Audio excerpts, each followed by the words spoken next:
ದೆಹಲಿಯಲ್ಲಿ ರಹಸ್ಯ ಸಭೆ.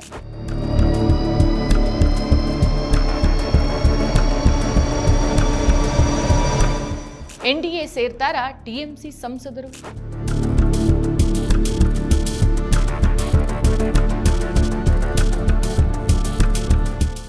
ರಾಘವ್ ಚಡ್ಡಾ ಹಾದಿಯಲ್ಲಿ ಸಯಾನಿ. ನಮಸ್ಕಾರ, ಈ ದಿನಕ್ಕೆ ಸ್ವಾಗತ. ನಾನು ಜಿಎಂ ಪವಿತ್ರ. ಪಶ್ಚಿಮ ಬಂಗಾಳದ ಪ್ರಮುಖ ವಿರೋಧ ಪಕ್ಷವಾದ ತೃಣಮೂಲ ಕಾಂಗ್ರೆಸ್ ಟಿಎಂಸಿ ಒಳಗೆ ಭುಗಿಲೆದ್ದಿರುವಂತಹ ಬಂಡಾಯ ಈಗ ರಾಷ್ಟ್ರ ರಾಜಧಾನಿ ದೆಹಲಿಗೆ ತಲುಪಿದೆ. ತೃಣಮೂಲ ಕಾಂಗ್ರೆಸ್ ಸಂಸದರು ದೆಹಲಿಯಲ್ಲಿರುವಂತಹ ಕೇಂದ್ರ ಸಚಿವ ಹಾಗೂ ಭಾಜಪಾ ಪಶ್ಚಿಮ ಬಂಗಾಳ ಉಸ್ತುವಾರಿ ಭೂಪೇಂದ್ರ ಯಾದವ್ ಅವರ ನಿವಾಸದಲ್ಲಿ ಜೂನ್ 8ಕ್ಕೆ ಮಹತ್ವದ ಸಭೆ ನಡೆಸುವ ಮೂಲಕ ಬಂಡಾಯದ ಬಿರುಗಾಳಿಯನ್ನು ಎಬ್ಬಿಸಿದ್ದಾರೆ. ಆದರೆ ಮೇಲ್ನೋಟಕ್ಕೆ ಇದು ಕೇವಲ ಪಕ್ಷದೊಳಗಿನ ಭಿನ್ನ ಮತದಂತೆ ಕಂಡ್ರೂ ಸಹ ಇದರ ಹಿಂದೆ ವಿರೋಧ ಪಕ್ಷಗಳನ್ನ ಸೈಲೆಂಟ್ ಮಾಡೋಕೆ ಬಿಜೆಪಿ ಹೆಣೆದಿರುವಂತ ದೂರಾಲೋಚನೆಯೇ ಸ್ಪಷ್ಟವಾಗಿ ಗೋಚರಿಸುತ್ತೆ. ತೃಣಮೂಲ ಕಾಂಗ್ರೆಸ್ನಲ್ಲಿ ಉಂಟಾಗಿರುವಂತಹ ಈ ಭಾರೀ ಸೀಳಿನ ಹಿಂದೆ ಬಿಜೆಪಿಯ ಆಪರೇಷನ್ ಕಮಲ ತಂತ್ರಗಾರಿಕೆ ಕೆಲಸ ಮಾಡಿರೋದು ಈಗ ಗುಟ್ಟಾಗೇನೂ ಉಳಿದಿಲ್ಲ. ಇಡಿ, ಸಿಬಿಐ, ಐಟಿ ಮುಂತಾದ ತನಿಖಾ ಸಂಸ್ಥೆಗಳನ್ನ ದುರ್ಬಳಕೆ ಮಾಡಿಕೊಂಡು ವಿರೋಧ ಪಕ್ಷದ ನಾಯಕರ ಮೇಲೆ ನಿರಂತರ ದಾಳಿ ಹಾಗೂ ಒತ್ತಡ ಹೇರೋ ಮೂಲಕ ಅವರ ಧ್ವನಿ ಅಡಗಿಸೋ ಯತ್ನ ನಡೀತಾ ಇದೆ. ಪ್ರತಿಪಕ್ಷಗಳ ನಾಯಕರು ತನಿಖಾ ಸಂಸ್ಥೆಗಳ ಭೀತಿಯಿಂದಾಗಿ ಅಥವಾ ಸ್ವಾರ್ಥ ಲಾಭಕ್ಕಾಗಿ ಬಿಜೆಪಿ ಸೇರಿದ ತಕ್ಷಣ ಅವರ ಮೇಲಿನ ಎಲ್ಲಾ ಹಗರಣಗಳ ಆರೋಪಗಳು ಮಾಸ್ ಹೋಗುತ್ತೆ ಎಂಬ ಬಿಜೆಪಿ ವಾಷಿಂಗ್ ಮಷಿನ್ ಪರಿಕಲ್ಪನೆಯನ್ನ ಈ ಬೆಳವಣಿಗೆಗಳು ಮತ್ತೊಮ್ಮೆ ಮುಂಚೂಣಿಗೆ ತಂದಿದೆ. ಭೂಪೇಂದ್ರ ಯಾದವ್ ಅವರ ನಿವಾಸದಲ್ಲಿ ನಡೆದಂತ ಸಭೆ ಹಾಗೂ ಅಲ್ಲಿಗೆ ತಲುಪಿರುವಂತಹ ಬಿಜೆಪಿ ಮುಖಂಡರ ನಡೆಗಳೇ ಈ ಆಪರೇಷನ್ ಕಮಲದ ತಂತ್ರಗಾರಿಕೆಗೆ ಪುಷ್ಟಿ ಕೊಡುತ್ತೆ. ರಾಜಕೀಯವಾಗಿ ಎದುರಿಸಲಾಗದ ವಿರೋಧ ಪಕ್ಷಗಳನ್ನ ತನಿಖಾ ಸಂಸ್ಥೆಗಳ ದಾಳಿಯ ಮೂಲಕ ಮಣಿಸುವ ಹಾಗೂ ಪ್ರಜಾಪ್ರಭುತ್ವದ ಮೌಲ್ಯಗಳನ್ನ ದಮನಿಸುವ ಇಂಥ ನಡೆಗಳು ದೇಶದ ಒಕ್ಕೂಟ ವ್ಯವಸ್ಥೆಗೆ ಮಾರಕ ಅಂತ ಈಗ ರಾಜಕೀಯ ವಲಯದಲ್ಲಿ ಚರ್ಚೆ ಶುರುವಾಗಿದೆ. ಲೋಕಸಭೆಯಲ್ಲಿ ಒಟ್ಟು 29 ಸಂಸದರನ್ನ ಹೊಂದಿರುವಂತಹ ಟಿಎಂಸಿಯ 20 ಸಂಸದರು ಪಕ್ಷದ ವಿರುದ್ಧ ತಿರುಗಿಬಿದ್ದಿದ್ದಾರೆ ಎನ್ನಲಾದಂಥ ಸುದ್ದಿಗೆ ಈಗ ಒಂದು ದೊಡ್ಡ ಸಾಕ್ಷಿ ಸಿಕ್ಕಿದೆ. ಖ್ಯಾತ ಸುದ್ದಿ ಸಂಸ್ಥೆ ಎಎನ್ಐ ಮೂಲಗಳ ಪ್ರಕಾರ ಮೇ 18ರಂದೇ 20 ರೆಬೆಲ್ ಸಂಸದರ ಪೈಕಿ 19 ಸಂಸದರು ತಮ್ಮ ಹೆಸರುಗಳನ್ನ ಲೋಕಸಭಾ ಸ್ಪೀಕರ್ ಕಚೇರಿಗೆ ಕಳುಹಿಸಿಕೊಟ್ಟಿದ್ದಾರೆ ಎಂಬ ಸ್ಫೋಟಕ ಮಾಹಿತಿ ಹೊರಬಿದ್ದಿದೆ. ಲೋಕಸಭೆಯಲ್ಲಿ ಪ್ರತ್ಯೇಕ ಬಣವಾಗಿ ಗುರುತಿಸಿಕೊಳ್ಳೋಕೆ ಮತ್ತು ಪಕ್ಷಾಂತರ ನಿಷೇಧ ಕಾಯ್ದೆಯಿಂದ ಪಾರಾಗೋಕೆ ಕನಿಷ್ಠ 19 ಸಂಸದರ ಒಪ್ಪಿಗೆಯ ಅಗತ್ಯ ಇದೆ. ಸೊ ಈಗ ಹೊರಬಿದ್ದಿರುವಂತಹ ಈ ಪಟ್ಟಿಯಲ್ಲಿ ನಿಖರವಾಗಿ 19 ಸಂಸದರ ಹೆಸರು ಉಲ್ಲೇಖ ಆಗಿದೆ. ಆ ಲೀಸ್ಟ್ ಈಗ ಸ್ಕ್ರೀನ್ ಅಲ್ಲಿ ಕಾಣಿಸುತ್ತೆ, ನೀವು ಅದನ್ನ ನೋಡಬಹುದು. ಸೊ ಭೂಪೇಂದ್ರ ಯಾದವ್ ನಿವಾಸದಲ್ಲಿ ನಡೆದಂತಹ ಸಭೆಯ ಚಿತ್ರಗಳಲ್ಲಿ ಈಗಾಗಲೇ ಪ್ರಸೂನ್ ಬ್ಯಾನರ್ಜಿ, ಅನೂಪ್ ಚಕ್ರವರ್ತಿ, ಜಗದೀಶ್ ಚಂದ್ರ ಭರ್ಮಾ ಬಸೂನಿಯಾ, ಅಸಿತ್ ಕುಮಾರ್ ಮಾಲ್, ಶತಾಬ್ದಿ ರಾಯ್, ಕಾಲಿಪದ ಸೋರೆನ್ ಮತ್ತು ಶರ್ಮಿಳಾ ಸರ್ಕಾರ್ ಭಾಗವಹಿಸಿರೋದು ಖಚಿತ ಆಗಿತ್ತು. ಈಗ ಇವರ ಜೊತೆಗೆ ಯೂಸುಫ್ ಪಠಾಣ್, ರಚನಾ ಬ್ಯಾನರ್ಜಿ, ಜೂನ್ಮಾಲಿಯಾ ಅವರಂತಹ ಪ್ರಮುಖರ ಹೆಸರುಗಳು ಸ್ಪೀಕರ್ ಕಚೇರಿಗೆ ತಲುಪಿರುವಂತಹ ಪಟ್ಟಿಯಲ್ಲಿ ಇದೆ ಅಂತ ಹೇಳಲಾಗ್ತಾ ಇರೋದು ಟಿಎಂಸಿ ಪಾಲಿಗೆ ನಿಜವಾಗ್ಲೂ ನುಂಗಲಾರದ ತುತ್ತಾಗಿದೆ. ಬಾರಾಸತ್ ಸಂಸದೆ ಡಾಕ್ಟರ್ ಕಾಕೋಶಿ ಘೋಷ್ ದಸ್ತಿದಾರ್ ಈ ಇಡೀ ಬಣದ ನೇತೃತ್ವವನ್ನು ವಹಿಸಿದ್ದು ಕೇಂದ್ರದ ಎನ್ಡಿಎ ಸರ್ಕಾರವನ್ನ ಬೆಂಬಲಿಸೋಕೆ ತೆರೆಮರೆಯಲ್ಲಿ ಭಾರೀ ಸಿದ್ಧತೆ ನಡೀತಾ ಇದೆ. ಎಎನ್ಐ ಹೊರಹಾಕಿರುವಂತಹ ಈ ಪಟ್ಟಿಯಲ್ಲಿ ತಮ್ಮ ಹೆಸರುಗಳಿದ್ರೂ ಸಹ ಟಿಎಂಸಿಯ ಪ್ರಮುಖ ನಾಯಕರ ವಿಡಿಯೋ ಹೇಳಿಕೆಗಳು ಬಿಜೆಪಿಯ ತೀವ್ರ ಒತ್ತಡ ರಾಜಕಾರಣವನ್ನು ಬಹಿರಂಗಪಡಿಸ್ತಾ ಇದೆ. ಟಿಎಂಸಿ ಸಂಸದೆ ಮಹುವಾ ಮೊಯ್ತ್ರಾ ತಮ್ಮ ವಿಡಿಯೋ ಹೇಳಿಕೆಗಳ ಮೂಲಕ ಬಿಜೆಪಿಯ ಈ ತಂತ್ರಗಾರಿಕೆಯನ್ನು ತೀವ್ರವಾಗಿ ಖಂಡಿಸಿದ್ದಾರೆ. ಇನ್ನು ಇದೇ ರೆಬೆಲ್ ಪಟ್ಟಿಯಲ್ಲಿ ಹೆಸರಿರುವಂತಹ ಸಂಸದ ಶತ್ರುಘ್ನ ಸಿನ್ಹಾ ಅವರು ನಾನು ಯಾವುದೇ ಕಾರಣಕ್ಕೂ ತೃಣಮೂಲ ಕಾಂಗ್ರೆಸ್ ಪಕ್ಷವನ್ನು ಸೇರೋದಿಲ್ಲ ಅಂತ ವಿಡಿಯೋ ಮೂಲಕ ಸ್ಪಷ್ಟನೆ ಕೊಟ್ಟಿದ್ದಾರೆ.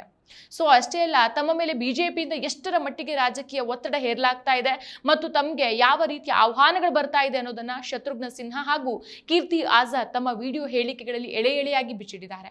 ಶತ್ರುಘ್ನ ಸಿನ್ಹಾ ತಮ್ಮ ವಿಡಿಯೋ ಹೇಳಿಕೆಯಲ್ಲಿ ಕಳೆದ ಕೆಲ ದಿನಗಳಿಂದ ನನ್ನ ಬಗ್ಗೆ ಏನೇನೋ ವದಂತಿಗಳು, ಊಹಾಪೋಹಗಳು ಹರಿದಾಡ್ತಾ ಇದೆ. ನನ್ನ ಕಷ್ಟದ ಕಾಲದಲ್ಲಿ ಮಮತಾಜಿ ನನ್ನ ಜೊತೆ ನಿಂತಿದ್ರು. ಇವತ್ತು ಅವರಿಗೆ ಕಷ್ಟದ ಸಮಯ ಬಂದಾಗ ನಾನು ಅವರನ್ನ ಕೈ ಬಿಡೋಕ್ ಸಾಧ್ಯನೇ ಇಲ್ಲ. ಮಮತಾಜಿ ಮತ್ತು ಟಿಎಂಸಿ ಪಕ್ಷದ ಜೊತೆಗೆ ಗಟ್ಟಿಯಾಗಿ ನಿಲ್ಲೋದು ನನ್ನ ಧರ್ಮ ಮತ್ತು ನನ್ನ ಜವಾಬ್ದಾರಿ. ನನ್ನ ಸಿದ್ಧಾಂತ ತುಂಬಾನೇ ಕ್ಲಿಯರ್ ಆಗಿದೆ ಅಂತ ಹೇಳಿದ್ದಾರೆ. ಮತ್ತೊಂದು ಕಡೆ ಟಿಎಂಸಿ ಸಂಸದ ಕೀರ್ತಿ ಆಜಾದ್ ಅವರು ಸಹ ಈ ಇಡೀ ಬಂಡಾಯದ ಹಿಂದೆ ನಡೆದಿರುವಂತಹ ಒಂದು ಬಿಜೆಪಿಯ ಭೀಕರ ದಬ್ಬಾಳಿಕೆಯನ್ನು ಎಳೆ ಎಳೆಯಾಗಿ ಬಿಚ್ಚಿಟ್ಟಿದ್ದಾರೆ. ಸಹಿ ಹಾಕದ ಸಂಸದರ ಮನೆಗಳಿಗೆ ಬಿಜೆಪಿಯ ಏಜೆಂಟರು ನುಗ್ತಾ ಇದ್ದು ಹೊರಗೆ ಪೊಲೀಸರು ಕಾವಲ್ ಕಾಯ್ತಿದ್ದಾರೆ ಅಂತ ಆರೋಪಿಸಿದ್ದಾರೆ. ಮೊದಲ ಬಾರಿಗೆ ಸಂಸದರಾಗಿ ಆಯ್ಕೆಯಾಗಿರುವಂತಹ ಬಾಪಿ ಹಲ್ದಾರ್ ಮತ್ತು ಗ್ರಾಮೀಣ ಹಿನ್ನೆಲೆಯ ಮಿಠಾಲಿ ಬಾಗ್ ಅವರ ಮನೆಗಳನ್ನ ಸಂಪೂರ್ಣವಾಗಿ ಧ್ವಂಸ ಮಾಡಿ ಅವರ ಕುಟುಂಬಗಳಿಗೆ ಜೀವ ಭಯ ಹುಟ್ಟಿಸಿ ಸಹಿಯನ್ನು ಪಡೆಯಲಾಗಿದೆ. ಸಂಸದರಾದ ಸಯಾನಿ ಘೋಷ್ ಮತ್ತು ಮಾಲಾ ರಾಯ್ ಅವರಿಂದನೂ ತೆರೆಮರೆಯಲ್ಲಿ ಪ್ರತ್ಯೇಕವಾಗಿ ಸಹಿಯನ್ನ ಪಡೆದುಕೊಳ್ಳಲಾಗಿದೆ. ಲೋಕಸಭೆಯಲ್ಲಿ 3/2 ಬಹುಮತ ಪಡೆಯೋಕೆ ಬಿಜೆಪಿ ಮುಸ್ಲಿಂ ಸಂಸದರನ್ನೂ ಬಿಡದೇನೆ ಪ್ರತಿಯೊಬ್ಬರ ಮೇಲೂ ತೀವ್ರ ಒತ್ತಡವನ್ನ ಹೇರ್ತಾ ಇದೆ ಅಂತ ಆಜಾದ್ ದೂರಿದ್ದಾರೆ. ಸೊ ವಿರೋಧ ಪಕ್ಷದ ಸಂಸದರನ್ನ ಸೆಳೆಯೋಕೆ ಬಿಜೆಪಿ ಕೇಂದ್ರ ತನಿಖಾ ಸಂಸ್ಥೆಗಳ ಭಯ ಮತ್ತು ಆಮಿಷಗಳನ್ನು ಹೇಗೆ ಬಳಸ್ತಾ ಇದೆ ಅನ್ನೋದಕ್ಕೆ ಇವರ ಹೇಳಿಕೆಗಳೇ ಸಾಕ್ಷಿ. ಹಾಗಾಗಿ ಈ ಪಟ್ಟಿಯಲ್ಲಿ ಹೆಸರಿರುವವರೆಲ್ಲರೂ ಅಂತಿಮವಾಗಿ ಮಮತಾ ಕೈ ಬಿಡ್ತಾರಾ ಅಥವಾ ಒತ್ತಡಕ್ಕೆ ಮಣಿಯದೆ ಉಳಿತಾರಾ ಅನ್ನೋದು ಇನ್ನು ಅಧಿಕೃತ ಪ್ರಕಟಣೆಯ ನಂತರನೇ ಗೊತ್ತಾಗುತ್ತೆ. ಪಕ್ಷಕ್ಕೆ ಮತ್ತೊಂದು ಆಘಾತ ಎಂಬಂತೆ ಜೂನ್ 10ಕ್ಕೆ ಬುಧವಾರ ತೃಣಮೂಲ ಕಾಂಗ್ರೆಸ್ನ ಹಿರಿಯ ನಾಯಕಿ ಹಾಗೂ ರಾಜ್ಯಸಭಾ ಸಂಸದೆ ಸುಷ್ಮಿತಾ ದೇವ್ ತಮ್ಮ ಸ್ಥಾನಕ್ಕೆ ಮತ್ತು ಪಕ್ಷಕ್ಕೆ ರಾಜೀನಾಮೆ ಕೊಟ್ಟರು. 2021ರಲ್ಲಿ ಕಾಂಗ್ರೆಸ್ ತೊರೆದು ಟಿಎಂಸಿ ಸೇರಿದಂತ ಸುಷ್ಮಿತಾ ಅವರು ಈ ವಾರ ರಾಜೀನಾಮೆ ನೀಡಿದ 2ನೇ ಸಂಸದೆ. ಸೊ ಇದಕ್ಕೂ ಮುನ್ನ ಹಿರಿಯ ನಾಯಕ ಸುಖೇಂದು ಶೇಖರ್ ರಾಯ್ ಪಕ್ಷ ಹಾಗೂ ರಾಜ್ಯಸಭಾ ಸದಸ್ಯತ್ವಕ್ಕೆ ರಾಜೀನಾಮೆಯನ್ನು ಕೊಟ್ಟಿದ್ರು. ಸೊ ಸುಷ್ಮಿತಾ ದೇವ್ ನಿರ್ಗಮನದಿಂದಾಗಿ ರಾಜ್ಯಸಭೆಯಲ್ಲಿ ಟಿಎಂಸಿ ಬಲ 11ಕ್ಕೆ ಕುಸಿದಿದೆ. ಸೊ ರಾಜೀನಾಮೆ ನೀಡಿದ ಕೆಲವೇ ಗಂಟೆಗಳಲ್ಲಿ ಸುಷ್ಮಿತಾ ದೇವ್ ಅವರು ಅಸ್ಸಾಂ ಮುಖ್ಯಮಂತ್ರಿ ಹಿಮಂತ್ ಬಿಸ್ವಾ ಶರ್ಮಾ ಅವರನ್ನ ಭೇಟಿಯಾಗಿ ಚರ್ಚೆ ಮಾಡಿದ್ದಾರೆ. ಅಸ್ಸಾಂನಲ್ಲಿ ಟಿಎಂಸಿಗೆ ಯಾವುದೇ ಸ್ಪಷ್ಟ ಯೋಜನೆ ಇಲ್ಲ, ಹೀಗಾಗಿ ಜನರ ನಿರೀಕ್ಷೆಗಳನ್ನು ಈಡೇರಿಸೋಕೆ ಸಾಧ್ಯ ಆಗ್ತಾ ಇಲ್ಲ ಅಂತ ಅವರು ಭೇಟಿಯನ್ನು ಸಮರ್ಥಿಸಿಕೊಂಡಿದ್ದಾರೆ.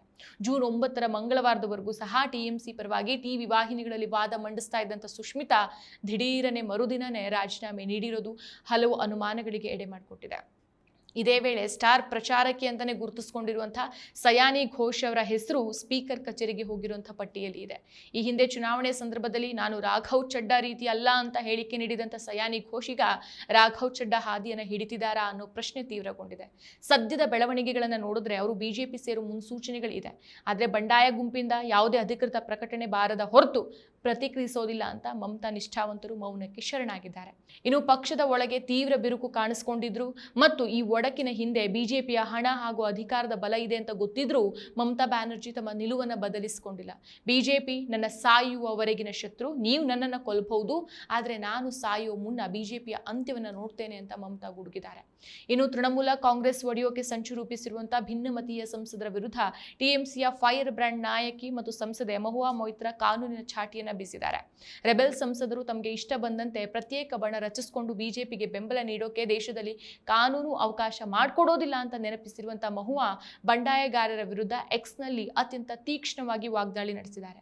ದ್ರೋಹದ ಹಾದಿ ಹಿಡಿದಿರುವಂತಹ ಸಂಸದರಿಗೆ ಸಂವಿಧಾನದ ಪಾಠವನ್ನ ಮಾಡಿದ್ದಾರೆ.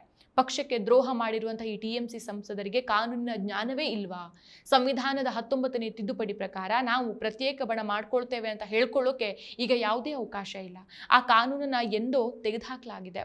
ಹೀಗಾಗಿ ಎಷ್ಟು ಜನ ಸಂಸದರು ಇದ್ದಾರೆ ಎಂಬ ನಂಬರು ಇಲ್ಲಿ ಮುಖ್ಯನೇ ಆಗೋದಿಲ್ಲ. ನೀವೇನಾದ್ರೂ ಪಕ್ಷಾಂತರ ನಿಷೇಧ ಕಾಯ್ದೆಯಿಂದ ಪಾರಾಗಬೇಕು ಅಂತಂದ್ರೆ ಮೂಲ ರಾಜಕೀಯ ಪಕ್ಷ ಅಂದ್ರೆ ಟಿಎಂಸಿಯ ಒಟ್ಟು ಸಂಸದರಲ್ಲಿ 3/2 ಜನ ಒಟ್ಟಿಗೆ ಸೇರ್ಕೊಂಡು ಮತ್ತೊಂದು ಪಕ್ಷದ ಜೊತೆಗೆ ಸಂಪೂರ್ಣವಾಗಿ ವಿಲೀನ ಆಗಲೇಬೇಕು. ಅದನ್ನ ಬಿಟ್ಟು ಪ್ರತ್ಯೇಕ ಬಣ ಮಾಡೋಕೆ ಬರೋದಿಲ್ಲ. ಸೊ ಆ ಧೈರ್ಯ ಇಲ್ಲದೆ ಇದ್ರೆ ಈ 19 ಜನ ದ್ರೋಹಿಗಳು ತಕ್ಷಣ ತಮ್ಮ ಸಂಸದ ಸ್ಥಾನಕ್ಕೆ ರಾಜೀನಾಮೆ ಕೊಟ್ಟು ಬಿಜೆಪಿಯಿಂದ ಟಿಕೆಟ್ ತಗೊಂಡು ಮತ್ತೆ ಚುನಾವಣೆಗೆ ನಿಲ್ಲಲಿ ಅಂತ ಆಕ್ರೋಶವನ್ನ ಹೊರಹಾಕಿದ್ದಾರೆ.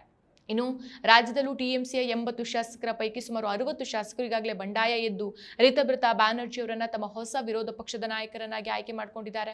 ಇತ್ತೀಚೆಗೆ ಕೋಲ್ಕತ್ತಾದ ಮಾಜಿ ಮೇಯರ್ ಹಾಗೂ ಮಮತಾ ಆಪ್ತ ಫಿರಿಯಾದ್ ಹಕೀಂ ಅವರು ವಿಧಾನಸಭೆಯಲ್ಲಿ ರಿತಬ್ರತಾ ಅವರನ್ನ ಭೇಟಿ ಮಾಡಿ ಮಾತುಕತೆ ನಡೆಸಿರೋದು ಕುತೂಹಲ ಮೂಡಿಸಿದೆ. ಸೊ ಲೋಕಸಭೆ ಮತ್ತು ವಿಧಾನಸಭೆ ಎರಡರಲ್ಲೂ ಸಹ ಏಕಕಾಲಕ್ಕೆ ಎದುರಾಗಿರುವಂತಹ ಈ ಆಪರೇಷನ್ ಕಮಲದ ಸವಾಲನ್ನ ಮಮತಾ ಬ್ಯಾನರ್ಜಿ ಹೇಗೆ ನಿಭಾಯಿಸ್ತಾರೆ ಮತ್ತು ತನಿಖಾ ಸಂಸ್ಥೆಗಳ ದಾಳಿಗೆ ಹೆದರದೇನೆ ಹೇಗೆ ನಿಲ್ತಾರೆ ಅನ್ನೋದನ್ನ ಕಾದು ನೋಡಬೇಕಾಗಿದೆ. ಮತ್ತಷ್ಟು ವಿಶೇಷ ವಿಡಿಯೋಗಳನ್ನು ನೋಡಲು ಮತ್ತು ಹೊಸ ವಿಡಿಯೋಗಳ ಬಗ್ಗೆ ತಿಳಿಯಲು ಈ ದಿನ .com ಯೂಟ್ಯೂಬ್ ಚಾನೆಲ್ ಸಬ್ಸ್ಕ್ರೈಬ್ ಮಾಡಿ ಮತ್ತು ಬೆಲ್ ಐಕಾನ್ ಕ್ಲಿಕ್ ಮಾಡಿ.